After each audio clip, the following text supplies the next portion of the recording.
कृष्ण जी का, गणेश जी का, सब निकालिए फटाफट। जब भारत का संविधान बन रहा था तो एक चर्चा हुई कि हजारों वर्ष के बाद भारत आजाद हो रहा है, तो क्या संविधान को ऐसे ही प्रस्तुत कर दें? तब सबों ने तय किया नहीं, हम ओरिजिनल संविधान के अंतर्गत भारत के संविधान की, भारत के संस्कार की, भारत की सभ्यता के प्रतीकों को प्रस्तुत करेंगे। और वो कौन प्रतीक होंगे, उन लोगों ने तय किया। ये देखिए, director principle of state policy के ऊपर भगवान कृष्ण अर्जुन को महाभारत में गीता का उपदेश दे रहे हैं। ये देखिए, जरा मुझे निकालो, नटराज निकालो और हनुमान जी निकालो। इनको चिंते हैं? जी, चिंते हैं इनको? हनुमान जी है ना, गुप्ता पीरियड के हनुमान जी, देख लीजिए आप। नटराज निकाल दो खाली। बाकी इसमें वैदिक हुआ है, इसमें शिवाजी हैं, गुरु गोविंद सिंह हैं, अकबर हैं, बाबर औरंगजेब नहीं है, ध्यान रखिए। ये देखिए नटराज,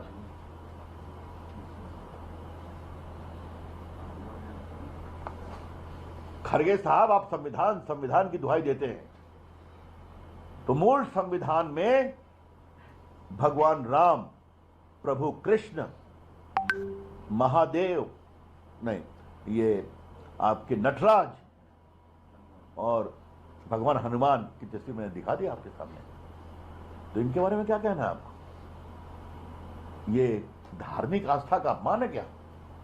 क्या मतलब है इसका? इस देश को कहां ले जाएंगे मिस्टर खड़गे आप? बाकी पार्टियां छोटी करती है तो मुझे समझ में आती है, लेकिन आप बड़े गर्व से कहते हैं कि we have been freedom fighters, but you are compromising all the values of freedom movement and of your own party. अपनी सारी पार्टी के सारे उन आदर्शों को भूल रहे हैं जो आजादी के आंदोलन में था।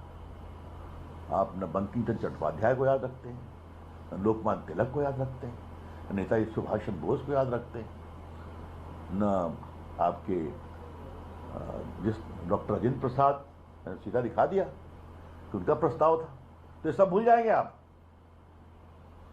तो मैं इसकी बहुत ही भर्त्सना करता हूं। अच्छा है अगर कांग्रेस पार्टी अपनी नादानी और वोट बैंक की उत्कंठ इच्छा के कारण देश के सामने अपने को और एक्सपोज करने में लगी हुई है, तो हम और एक्सपोज करेंगे और देश को बताएंगे कि कांग्रेस पार्टी क्या है, इसके हित क्या हैं, और आजादी के आंदोलन की दावेदारी करने का नाटक करना बंद करें। मित्रों, एक और विषय मुझे हल्के से कहना था, यही मेन विषय था, आपके सवाल होंगे। प्रधानमंत्री ने दिमागी नक्सल में किसी का नाम लिया था क्या? किसी का नाम लिया क्या? उन्होंने एक छोटी सी बात कही ना कि दिमागी नक्सलियों से भी आपको सावधान होने की जरूरत है। आप याद करिए कि जब अमित शाह जी ने संकल्प किया कि हम माओवाद को समाप्त करेंगे, तो आज समाप्त हो गया कि नहीं, मुझे बताइए आप। बस्तर में, सुकना में, महाराष्ट्र में आज माओवाद समाप्त हो गया कि नहीं? आपने टीवी पर दिखाया, आप सबको धन्यवाद कि किस तरह से वही बेटियां जो पहले बंदूक उठाती थी आज वो खादी के कपड़े पहन के फैशन परेड में भाग ले रही हैं। ये देखा ना आपने?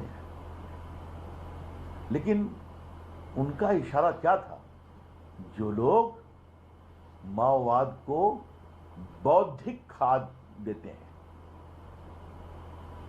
उनके पक्ष में लेख लिखते हैं, उनके लिए फाइनेंशियल असिस्टेंस करते हैं, का देश को उनसे भी सावधान रहना है। मैं स्पष्ट करना चाहता हूं पार्टी की ओर से, हम रचनात्मक सार्थक आलोचना का पूरा सम्मान करते हैं। लोकतंत्र है, आपको आलोचना करने का अधिकार है, लेकिन नक्सलवाद का मूल मंत्र क्या है? सत्ता बंदूक की नली की गोली से आती है। Power flows from the barrel of gun. मारते भी हैं। यही चिदम्बरम साहब थे ना गृह मंत्री, तो पता नहीं, याद नहीं, मैं भी गया था छत्तीसगढ़ में, कितने लोग मारे, वीसी शुक्ला भी मारे गए थे और काफी लोग मारे गए थे, बहुत बड़ी घटना हुई थी। उनका स्टेटमेंट क्या था? There are intellectual spaces supporting Maoism. वो हिंदू में छपा है, पहली बात मैं आपको दे दूं, और बाद में तो जो है सो वही है, आता रहता है। तो अगर प्रधानमंत्री ने कोई बात राष्ट्रहित में कही तो उसको भी लोक लेना और ओढ़ लेना, ये तो कमाल है। प्रधानमंत्री ने 15 अगस्त को देश के भविष्य की दिशा बताते हैं, तो उन्होंने बताया, आपके बारे में तो कुछ नहीं कहा, लेकिन क्या प्रतिस्पर्धा चल रही है इसको लोकने की और इसको ओढ़ने की। मैं क्या कहूंगा, ये पब्लिक है, सब जानती है और समझती है, और भी एक्सपोज होंगे, चिंता मत करें। मुझे लगता था कि कांग्रेस पार्टी कभी कभी सबक लेगी, प्रमुख पार्टी है, लेकिन उनके तो नेता ही अराजकता के प्रतीक बन चुके हैं, तो क्या कहा जाए। और वो चीज जा रही है, और ये आस्ते आस्ते सब में जा रही है। अभी तक मैंने एक ही बात देखा है, सब तो अपने को दिमागी नक्सल कह रहे हैं, अभी तक अखिलेश यादव ने अपने को दिमागी नक्सल नहीं कहा है, अभी तक। चलिए, नहीं कहा है तो अच्छी बात है, कहीं वो भी कंपटीशन में कह देंगे तो उनको शुभकामनाएं। देश के हित के लिए हम हमेशा खड़े रहेंगे, कोई समझौता नहीं करेंगे। मैं फिर रिपीट कर रहा हूं, आलोचना करने का अधिकार है, जरूर करिए।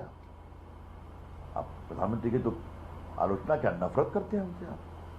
देश लोकतंत्र है, लेकिन देश को तोड़ने वाली गतिविधियों के खिलाफ आप खड़े होंगे तो एक गंभीर विषय है।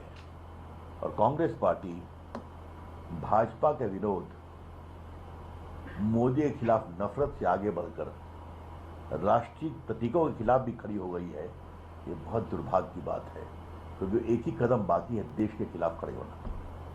इसके बहुत भर्त्सना करते हैं। Thank you friends.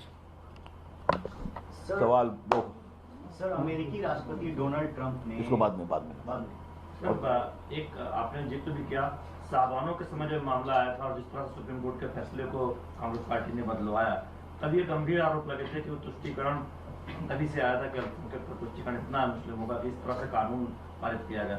अब राष्ट्रीय प्रतीक पर पारित कानून पर उसमें पूरा न गाना और जानबूझकर अपील जब खड़गे जी ने, तो ये किस तरह से देखते हैं? क्या कांग्रेस पार्टी को मुस्लिम वोट बैंक के दबाव में आप मानते हैं? वो मुस्लिम वोट बैंक के दबाव में कांग्रेस पार्टी कहीं तक गिरने को तैयार है। आई से this with full sense of responsibility that in naked pursuit of vote bank politics, particularly from the Muslim community, Congress party is willing to descend to any extent. Sir, Congress के एक सांसद है इमरान मसूद, वो कह रहे कि मैं वंदे मातरम नहीं गाऊंगा। ऐसा है, मैं किसी इंडिविजुअल का नाम नहीं लूंगा, कुछ लोग अपनी प्रसिद्धि के लिए करते हैं, हमारे बहुत प्रवक्ता हैं, जवाब देंगे उसका। आम आदमी पार्टी भी कांग्रेस की वजह से कूदी है, कह रहे हैं कि सवाल पूछो तो नक्सल, हक मांगे तो नक्सल, सच बोले तो नक्सल, इस तरीके से आम आदमी पार्टी इसमें एंट्री कर रही है। और कविता उविता लिखना अच्छी बात है, छोड़ दीजिए। हाँ, और कोई सवाल? तो दूसरा जो आपने विषय उठाया, इसमें आपने जो जिक्र किया संविधान का भी कहा, तो क्या आपको लगता है कि ये प्रतियोगिता हो गई है विपक्षी दलों में इस तरह से आगे बढ़ने की? और मैं इन लोग से एक ही बात कहूंगा भैया, अगर इतने व्यग्र हो तो मोदी जी को चुनाव में हरा दो ना भाई, क्या फर्क पड़ता है? हरा दो, तो वो शांति से कह रहे हैं हरा दो, हम विपक्ष में बैठ जाएंगे, लेकिन वो तो जनता आपको अलाउ नहीं करेगी। आगे फिर आ रहेंगे आप इस लक्षण से, और बुरी तरह से आ रहेंगे, तो उस खींच में आप देश के प्रतीकों के खिलाफ ही खड़े हो रहे हैं। ये क्या है? Anything further?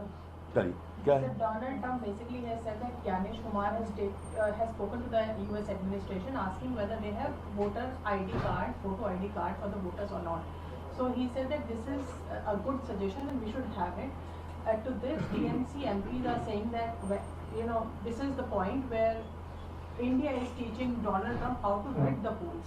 and they are also criticizing SIR exercise and also calling Ganesh Kumar as Vanish Kumar. How do you react to that? से हिंदी में इतनी बुरी तरह से हारने के बाद कुछ तो टीम से सहम जाती ना भाई, उसमें भी बोले का लहजा वही है। क्या उन्होंने ही कमेंट किया जिनके बारे में मैं अब एक्सपेक्ट कर रहा हूं क्या? अरे कम से कम किसी को आप सही नाम से तो बुला सकते हैं। भारत के चुनाव आयोग के चुनाव के कंडक्ट को लेकर दुनिया में बहुत लोग आग्रह करते हैं कि हमें बताइए। मैं जानता हूं, पूर्व कानून मंत्री डेलीगेशन बहुत जगह जाता है, लोग आते हैं, तो अच्छी बात है।